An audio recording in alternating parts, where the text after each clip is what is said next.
Olá, pessoal. Aqui estamos nós, mais uma vez, para discutirmos um pouco sobre um assunto interessante que ocorre no ambiente sergipano. Agora nós vamos falar da nossa zona costeira, onde existe um ecossistema chamado de restinga. Esse ecossistema existe ao longo de toda a costa brasileira.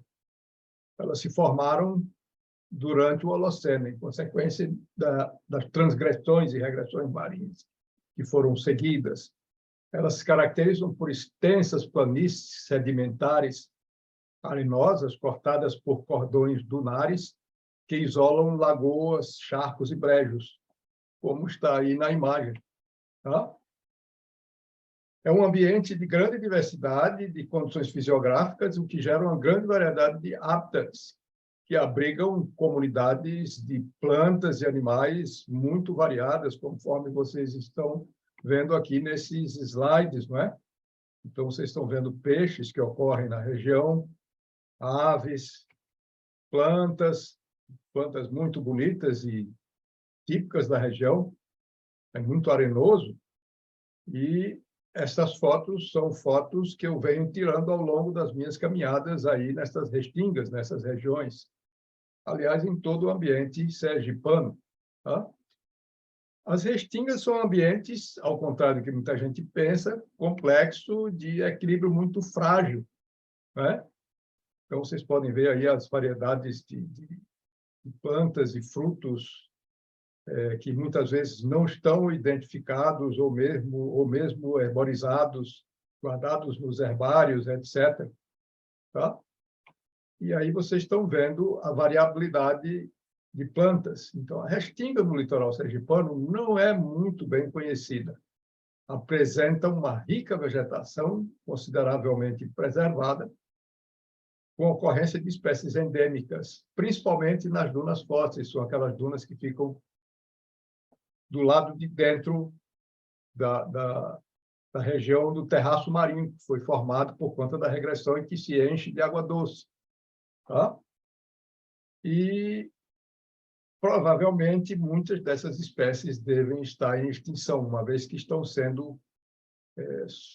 sofrendo uma supressão enorme. Esse ambiente tem sofrido com muitos danos devido à ação antrópica, principalmente os colonizadores, as pessoas que vão fazer loteamentos, construir casas, estradas, sítios, chácaras, né? Rodovias, como é o caso da rodovia costeira, tá? E nelas existem plantas muito interessantes. Por exemplo, samambaias, elas existem nas restingas, são heterosporadas, as samambaias aquáticas. As terrestres são homosporadas. As samambaias aquáticas heterosporadas são do tipo, por exemplo, salvínia, que é uma planta que todo mundo conhece, que se usa para ornamentar aquário. Mas tem uma outra espécie que chama muita atenção, que é homosporada, que é denominada de Ceratopteris thalictroides.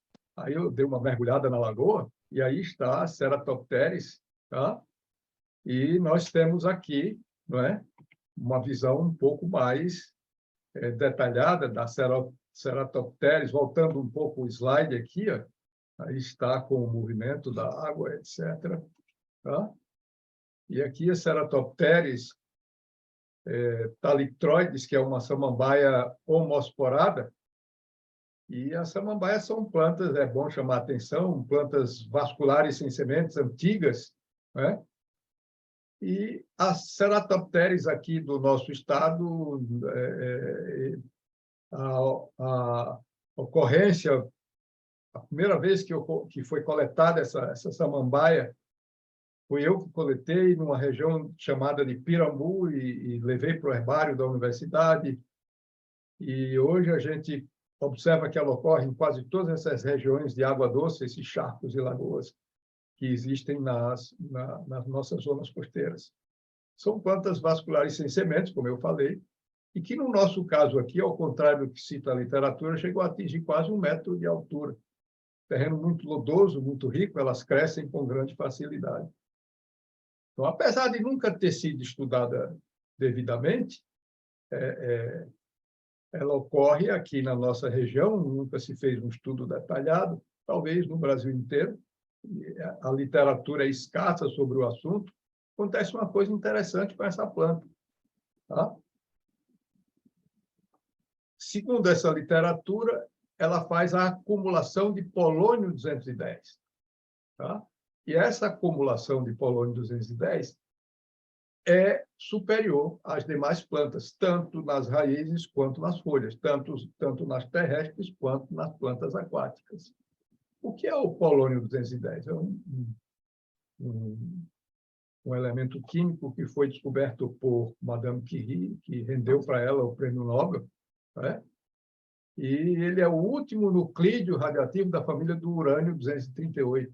Sua presença na biosfera desperta grande interesse, não só pela facilidade de bioacumulação em uma larga variedade de espécies de vegetais e animais. Ou seja, é normal essa radiação de fundo, a não ser que ela seja incrementada por ação antrópica. Então, a acumulação em Ceratopteris suplanta a radioatividade de plantas terrestres em mais de 22 vezes, de acordo com as literaturas raras e escassas que consultei, inclusive aquelas oriundas de regiões de alto nível de radioatividade, como é o caso da proximidade de usinas nucleares, plantas de enriquecimento de urânio, etc., o que torna essa planta ideal para estudos radioecológicos. Estudos com plantas aquáticas são raros e trabalhos enfocando especificamente a vegetação de restinga são praticamente inexistentes. Qual a importância disso? Bom, no momento, é ter conhecimento de que ela é uma planta especial, que ocorre aqui, faz parte da nossa flora e que deve ser preservada, e que acumula polônio 210 nas suas raízes, principalmente, mas digamos que no futuro se coloque, como já ouvimos falar, uma usina nuclear para produção de energia elétrica na região. Daí uma planta que serviria de monitoramento para ver a qualidade das águas da região, da atmosfera, etc. Tá?